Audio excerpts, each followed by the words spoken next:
Hello friends. आज के इस वीडियो में हम बात करेंगे एजुकेशन लोन के बारे में।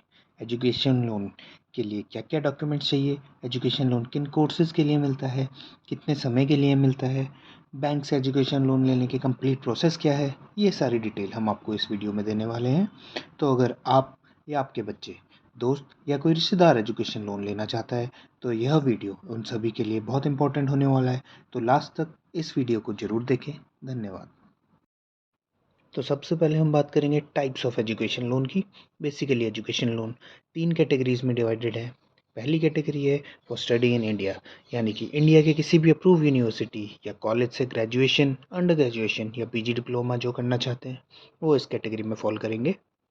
सेकेंड कैटेगरी है फॉर स्टडिंग अब्रॉड, मतलब इंडिया से बाहर किसी और कंट्री में जाके आप डिप्लोमा, ग्रेजुएशन, पोस्ट ग्रेजुएशन या सर्टिफिकेट कोर्स करना चाहते हैं तो आप इस कैटेगरी में फॉल करेंगे। और थर्ड कैटेगरी है इंडिया में ही रह के आपका सिलेक्शन किसी इलाइट इंस्टीट्यूट में, जैसे कि आईआईटीज़, आईएम्स, मतलब इंडिया के किसी टॉप इंस्टीट्यूट में होता है तो आप इस कैटेगरी में फॉल करेंगे। इस कैटेगरी में फॉल करने वाले स्टूडेंट्स का एजुकेशन लोन बहुत इजीली किसी भी बैंक से अप्रूव हो जाता है। And also they get various benefits like low rate of interest, high loan limit without collateral, यानी कि बिना कोई सिक्योरिटी दिए भी स्टूडेंट्स को 20 लाख और इवन 30 लाख तक का लोन भी बड़ी आसानी से मिल जाता है। अब बात करते हैं कि एजुकेशन लोन के लिए क्या क्या डॉक्यूमेंट्स बैंक मांगता है। सबसे पहले स्टूडेंट्स और उनके पेरेंट्स को केवाईसी डॉक्यूमेंट्स, यानी कि proof of identity, proof of residence जैसे कि आधार, पैन कार्ड बैंक को सबमिट कराने होते हैं। नंबर 2 इज स्टूडेंट की 10th 12th क्लास की मार्कशीट और पास सर्टिफिकेट रिक्वायर्ड होते हैं। अगर आपने ग्रेजुएशन की है और आप पोस्ट ग्रेजुएशन के लिए अप्लाई कर रहे हैं तो आपका ग्रेजुएशन की मार्कशीट और डिग्री भी रिक्वायर्ड होंगी। नंबर 3 है, अगर आपका सिलेक्शन किसी एंट्रेंस टेस्ट के थ्रू हुआ है तो आपका एंट्रेंस टेस्ट स्कोर कार्ड जिसमें आपकी रैंक मेंशन्ड होती है वो बैंक में सबमिट करना होता है। नंबर 4 है प्रोस्पेक्टस ऑफ कॉलेज, जिसमें fees structure, duration of course mention होता है। अगर कॉलेज के किसी प्रोग्राम में स्कॉलरशिप या असिस्टेंटशिप प्रोवाइड होती है तो वो भी उसमें मेंशन होती है। And number 5 is offer letter या प्रूफ ऑफ एडमिशन, जो कॉलेज की तरफ से मिलता है, जो बेसिकली एक प्रूफ होता है that you have been selected to this particular college for this particular course. इसके अलावा अगर आप 7.5 लाख से ज़्यादा अमाउंट का लोन अप्लाई करते हैं तो आपको कोई security, for example property papers, fixed deposits या एलआईसी पॉलिसी डॉक्यूमेंट्स एक्सेट्रा, जिसकी वैल्यू लोन अमाउंट के बराबर या ज़्यादा है, वो बैंक में देनी होती है। नंबर 7 है इंग्लिश लैंग्वेज प्रोफिशिएंसी प्रूफ। तो अगर आप इंडिया से बाहर किसी यूनिवर्सिटी में एडमिशन लेना चाहते हैं तो आपको एक इंग्लिश लैंग्वेज टेस्ट देना होता है, लाइक आईएलटीएस, पीटी और TOEFL etcetera, which depends on the university and the course applied for. तो ये प्रूफ भी आपको बैंक में सबमिट करना होता है। Number 8 is income and network proof. Parents या को एप्लीकेंट से मांगे जाते हैं। For salaried people last 3 months की सैलरी स्लिप रिक्वायर्ड होती है। And for self employed bank ITR मांगता है। Number 9 is very important, that is Vidya Lakshmi portal application form. तो फ्रेंड्स, विद्या लक्ष्मी पोर्टल एक गवर्नमेंट का पोर्टल है। अगर आपको कोई भी लोन, एजुकेशन लोन के लिए अप्लाई करना है तो विद्या लक्ष्मी पोर्टल के थ्रू अप्लाई करना मैंडेटरी है, तभी कोई बैंक आपको लोन दे पाएगा। विद्या लक्ष्मी पोर्टल में अप्लाई करने के बाद एक एप्लीकेशन फॉर्म जनरेट होता है जो आपको बैंक में सबमिट करना होता है। अगर आपको विद्या लक्ष्मी पोर्टल में अप्लाई करने का प्रोसेस जानना है तो उसके लिए हमने एक अलग वीडियो बनाया है, तो प्लीज़ उस वीडियो को ज़रूर देखें। इसके बाद है 4 passport size photographs of all applicants and guarantor, receipts of fees already paid. और अगर आपने एडमिशन किसी बाहर की यूनिवर्सिटी में लेना है तो आपको पासपोर्ट और वीज़ा की कॉपी भी देनी होती है। आइए अब बात करते हैं कंपोनेंट ऑफ फाइनेंस की, यानी कि किन चीज़ों के लिए बैंक एजुकेशन लोन प्रोवाइड करता है। बैंक आपकी tuition fees, exam fees, laboratory fees, hostel और तो और बुक्स एंड कंप्यूटर्स के लिए भी एजुकेशन लोन प्रोवाइड करता है। अगर आपको इंडिया से बाहर किसी यूनिवर्सिटी में पढ़ने जाना है तो बैंक आपके ट्रैवल एक्सपेंसेस का खर्चा भी एजुकेशन लोन में ऐड करता है। और तो और अगर आपका सिलेक्शन किसी इलाइट इंस्टीट्यूट जैसे कि आईआईटी, आईएम्स, एनआईटीज़, ट्रिपल आईटीज़ में हुआ है और आप बैंक से लोन लेते हैं तो कुछ बैंक टू व्हीलर की फाइनेंसिंग भी एजुकेशन लोन में करते हैं।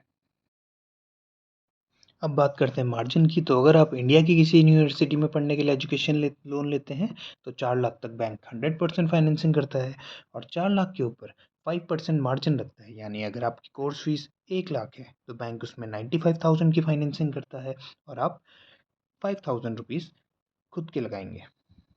अलावा आपको अगर बाहर किसी यूनिवर्सिटी में पढ़ने जाना है तो उसमें भी 4 लाख तक बैंक 100% फाइनेंसिंग करता है एंड 4 लाख के अबव 15% मार्जिन रहता है। अगर आपका सिलेक्शन इंडिया में ही किसी रिप्यूटेड इंस्टीट्यूशन में हुआ है तो कई बैंक 20 to 30 लाख तक फाइनेंस बिना किसी मार्जिन के कर देते हैं। इसके अलावा मार्जिन से रिलेटेड एक बहुत ही इंपॉर्टेंट बात मैं आपको बताना चाहता हूँ जो बहुत से लोगों को नहीं पता होती है कि अगर आपको अपने कॉलेज से कोई स्कॉलरशिप मिल रही है तो बैंक उसको भी मार्जिन मनी में ट्रीट करता है। प्रोसेसिंग फ़ीस की अगर बात करें तो इंडिया में कोई रेप्यूटेड इंस्टीट्यूट हो या कोई नॉर्मल इंस्टीट्यूट से भी आप अगर ग्रेजुएशन या पोस्ट ग्रेजुएशन कर रहे हैं तो उसमें आप बैंक से लोन लेते हैं तो कोई प्रोसेसिंग फ़ीस नहीं लगती है। लेकिन अगर आप अब्रॉड जाके पढ़ाई करना चाहते हैं तो उसमें आपको 10 से 20 हज़ार प्रोसेसिंग फ़ीस लगती है। लेकिन वो फ़ीस रीइम्बर्स यानी वापस हो जाती है जब एप्लीकेंट का वीज़ा लग जाता है और एप्लीकेंट फर्स्ट ईयर की फ़ीस डिसबर्स करवा लेते हैं। अब आप सोच रहे होंगे जब फ़ीस वापस होनी ही है तो ली क्यों जाती है? इसका आंसर ये है कि कई बार लोग एजुकेशन लोन सिर्फ़ वीज़ा के लिए अप्लाई करते हैं ताकि उनका वीज़ा ईज़िली लग जाए, क्योंकि बैंक का सैंक्शन लेटर एक बहुत इंपॉर्टेंट डॉक्यूमेंट होता है जिससे वीज़ा बहुत ईज़िली लग जाता है। फिर वीज़ा लगने के बाद वो लोग एजुकेशन लोन का डिसबर्समेंट नहीं लेते हैं और अपने फंड से फ़ीस पे कर देते हैं। इससे बैंक को बहुत लॉस होता है। इसलिए बैंक अब्रॉड वाले एजुकेशन लोन में प्रोसेस फ़ीस काट लेता है और वो फ़ीस तभी वापस होती है जब एप्लीकेंट्स फर्स्ट ईयर की फ़ीस की डिसबर्समेंट ले लेते हैं। सिक्योरिटी गारंटी की बात करें तो 4 लाख तक के लोन में कोई सिक्योरिटी नहीं देनी होती, सिर्फ पेरेंट्स को को एप्लीकेंट बनाया जाता है। 4 लाख से 4.5 लाख तक के लोन्स में कई बैंक पेरेंट्स को को बोरोवर बनाने के साथ साथ थर्ड पार्टी गारंटी भी ले लेते हैं। 7.5 लाख से ऊपर के लोन्स में कोलेट्रल सिक्योरिटी चाहिए होती है। अब वो कोलेट्रल सिक्योरिटी इमूवेबल प्रॉपर्टी के पेपर्स, एफडी या एलआईसी पॉलिसी हो सकती है। इसमें भी पेरेंट्स को एप्लीकेंट बनाया जाता है। यहाँ पे एक एक्सेप्शन है। अगर आप आईआईएम या आईआईटीज़ या किसी अन्य रेप्यूटेड इंस्टीट्यूशन में पढ़ाई के लिए स्टडी लोन लेते हैं तो उसमें कई बैंक 20 लाख या फिर 30 लाख तक भी कोई कोलेटरल नहीं लेते हैं। अब बात करते हैं लोन की ड्यूरेशन क्या होती है। तो दोस्तों, ड्यूरेशन ऑफ लोन सभी बैंकों में सेम है जो कि मोरेटोरियम पीरियड प्लस 15 ईयर्स होती है। मोरेटोरियम पीरियड आपका कोर्स पीरियड प्लस 1 ईयर का होता है। यानी कि अगर आपका 2 ईयर्स का कोर्स है तो मोरेटोरियम पीरियड आपका 2+1 यानी 3 ईयर्स का होता है। मोरेटोरियम पीरियड को हॉलीडे पीरियड भी बोलते हैं, यानी कि इस पीरियड में बैंक आपसे ईएमआई की डिमांड नहीं करता है। मोरेटोरियम पीरियड में बैंक सिंपल इंटरेस्ट चार्ज करता है। मोरेटोरियम पीरियड के समय इंटरेस्ट सर्व करना मैंडेटरी नहीं है, लेकिन अगर आप इंटरेस्ट सर्व करते हैं तो आपको कुछ रिबेट बैंक देता है। अब अगर रेट ऑफ इंटरेस्ट की बात करें तो रेप्यूटेड इंस्टीट्यूट जैसे कि आईआईटी, आईआईएम्स में एडमिशन लेने पर सबसे कम रेट ऑफ इंटरेस्ट चार्ज होता है, जनरली 8.20 से 10% तक। अब्रॉड स्टडीज़ में 9.20 से 12.5% तक रेट ऑफ इंटरेस्ट चार्ज होता है। इंडिया में स्टडी करने के लिए 10.5 से 12.5% का रेट ऑफ इंटरेस्ट चार्ज किया जाता है। फीमेल स्टूडेंट को यहाँ रेट ऑफ इंटरेस्ट में कंसेशन मिलता है। कई बैंक 0.20 से 0.50% तक का कंसेशन फीमेल स्टूडेंट्स को देते हैं। अब हम बात करते हैं एजुकेशन लोन में मिलने वाली सेंट्रल सेक्टर इंटरेस्ट सब्सिडी यानी कि सीएसआईएस सब्सिडी की। ये सब्सिडी इकोनॉमिकली वीकर सेक्शन के लिए है जिन स्टूडेंट्स की पेरेंटल इनकम 4.5 लाख से ज़्यादा नहीं है। ये सब्सिडी सिर्फ मोरेटोरियम पीरियड में लगने वाले इंटरेस्ट में मिलती है, यानी कि मोरेटोरियम पीरियड में जो भी इंटरेस्ट लगता है वो गवर्नमेंट रीइम्बर्स कर देती है। मोरेटोरियम पीरियड के बाद आउटस्टैंडिंग लोन अमाउंट में इंटरेस्ट बोरर खुद पे करता है। सीएसआईएस सब्सिडी का बेनिफिट सिर्फ 10 लाख तक के लोन अमाउंट में मिलता है, यानी कि अगर आपने 20 लाख का लोन भी लिया है तभी भी सरकार 10 लाख रुपए के मोरेटोरियम पीरियड में जो ब्याज लगता है उसी को रिम्बर्स करती है। आइए अब बात करते हैं एजुकेशन लोन लेने में टैक्स बेनिफिट में क्या रिबेट मिलती है। एजुकेशन लोन लेने में जो ईएमआई एप्लीकेंट पे करते हैं उसका इंटरेस्ट कंपोनेंट वो 80 section 80E of income tax act में क्लेम कर सकते हैं। यानी कि अगर आपकी ग्रॉस टैक्सेबल इनकम सारे डिडक्शन के बाद 8 लाख है और आप 3 लाख रुपए इंटरेस्ट कंपोनेंट देते हैं एजुकेशन लोन का, तो आपकी टोटल इनकम टैक्स कैलकुलेशन के लिए 5 लाख हो जाएगी। एजुकेशन लोन की ईएमआई में इंटरेस्ट पोर्शन का बेनिफिट क्लेम करने के लिए आपको या तो लोन आपके नाम पे हो, या आपके स्पाउस के नाम पे हो, या आपके चिल्ड्रन के नाम पे हो, या फिर उस स्टूडेंट के नाम पे हो जिसके आप लीगल गार्जियन हैं। इस डिडक्शन का बेनिफिट आप रीपेमेंट पीरियड स्टार्ट होने के 8 साल तक उठा सकते हैं। तो फ्रेंड्स, अब डिस्कस कर लेते हैं कुछ क्वेरीज जो बहुत से लोगों के मन में होती है before applying for education loan. पहली क्वेरी है, is it mandatory to make both the parents को बोरोर? यानी कि एजुकेशन लोन लेने के लिए क्या दोनों पेरेंट्स को बोरोर बनाना ज़रूरी है? तो फ्रेंड्स, डिज़ायरेबल तो यही होता है कि दोनों पेरेंट्स को एप्लीकेंट लिया जाता है एजुकेशन लोन में, बट स्टिल अगर किसी रीज़न से एक पेरेंट नहीं लोन में को एप्लीकेंट बनना चाहता है, तो आप एक अर्निंग पेरेंट्स के साथ भी एजुकेशन लोन ले सकते हैं। सेकंड क्वेरी है, क्या एजुकेशन लोन के लिए जो हम प्रॉपर्टी या कोलेट्रल या सिक्योरिटी प्रोवाइड करते हैं, वो क्या सिर्फ स्टूडेंट या पेरेंट्स के नाम पे होनी चाहिए? तो इसका जवाब है नहीं। प्रॉपर्टी या सिक्योरिटी किसी भी पर्सन के नाम पे हो सकती है, लाइक योर फ्रेंड्स और रिलेटिव्स। बस उस प्रॉपर्टी को एज अ सिक्योरिटी बैंक में देने के लिए आपको प्रॉपर्टी ओनर को गारंटर रखना पड़ेगा। Third query is it mandatory to apply for education loan in Vidya Lakshmi portal? तो इसका आंसर है yes.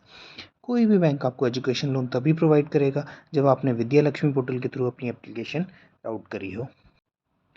Fourth query is interest charge during moratorium period? तो इसका जवाब है हाँ, लेकिन मोरेटोरियम पीरियड में सिंपल इंटरेस्ट चार्ज करता है bank. Fifth query is it necessary to pay interest during moratorium period? तो इसका आंसर है नो। मोरेटोरियम पीरियड में इंटरेस्ट पे करना मैंडेटरी नहीं है। अगर आप मोरेटोरियम पीरियड में इंटरेस्ट नहीं पे करते हैं तो आपके लोन अकाउंट में अक्यूमुलेट होता रहता है, और जब आपका रीपेमेंट एक्चुअल स्टार्ट होता है तो आपकी ईएमआईज़ थोड़ी बढ़ जाती है। इसके अलावा अगर आप मोरेटोरियम पीरियड में इंटरेस्ट देते हैं तो कई बैंक इसमें आपको रेट ऑफ इंटरेस्ट का कंसेशन भी प्रोवाइड करते हैं। अगला क्वेश्चन बहुत ही इंपॉर्टेंट है और बहुत लोगों की क्योंकि क्वेरी रहती है इसमें। If I have availed loan of 10 lakh for 2 years course, can I get rupees 10 lakh in first year itself? तो इसका आंसर है नो। इसका मतलब अगर आपने 2 साल का कोर्स करने के लिए 10 लाख का एजुकेशन लोन बैंक से अप्लाई किया है, तो bank year two year basis में आपका डिसबर्समेंट करता है। यानी कि फर्स्ट ईयर में 5 लाख रुपीज़ का डिसबर्समेंट करेगा और सेकंड ईयर में रिमेनिंग 5 लाख का डिसबर्समेंट होता है। सेवन्थ क्वेरी है, अगर किसी स्टूडेंट का मान लीजिए 3 साल का ग्रेजुएशन का कोर्स है और फर्स्ट ईयर की फ़ीस स्टूडेंट पे कर चुका है, सेकंड ईयर में आके स्टूडेंट एजुकेशन लोन लेना चाहता है, तो क्या वो एजुकेशन लोन अप्लाई कर सकता है? तो इसका आंसर है येस। एजुकेशन लोन आप किसी भी स्टेज में अप्लाई कर सकते हैं।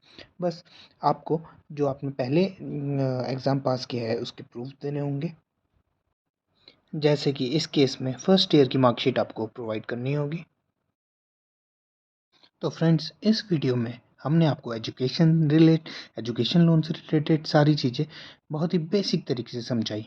आशा करते हैं इस वीडियो को देखने के बाद आपको एजुकेशन लोन से रिलेटेड कोई और वीडियो देखने की ज़रूरत नहीं पड़ेगी। अगर आपकी अभी भी कोई क्वेरीज़ है तो आप कमेंट बॉक्स में हमसे पूछ सकते हैं। अगर आपको वीडियो पसंद आया तो please like, share and subscribe ज़रूर करें। धन्यवाद।